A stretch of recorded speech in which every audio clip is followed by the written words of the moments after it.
In a small village in southern Nigeria, the church had always been the heart of the community. Its wooden doors, worn benches, and flickering oil lamps were as familiar as the villagers themselves. Children ran along dusty paths, while elders waited quietly for the pastor's sermon. Sundays were predictable: prayers, blessings, guidance. But that Sunday was different. The pastor, a man revered by all, stepped to the pulpit, calm outside but storming inside. For months, he had watched gossip, envy, and selfishness grow among the congregation. Families fought, young men skipped services, elders questioned his authority. He had tolerated it for too long.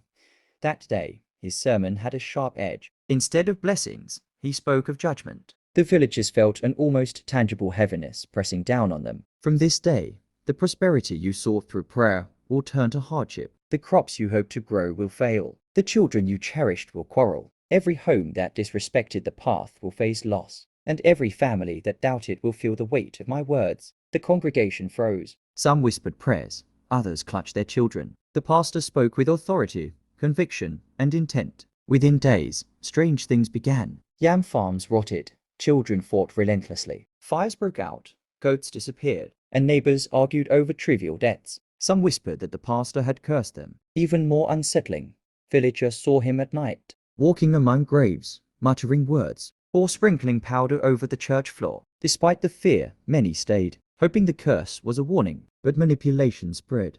Families fell out, friendships crumbled, and even those leaving the village faced illness, delays, and misfortune. The pastor continued his sermons, outwardly calm, satisfaction subtle but clear. Faith without respect, he reminded them, could bring consequences. Years later, villagers would recall that day vividly. Children whispered the story under the baobab tree.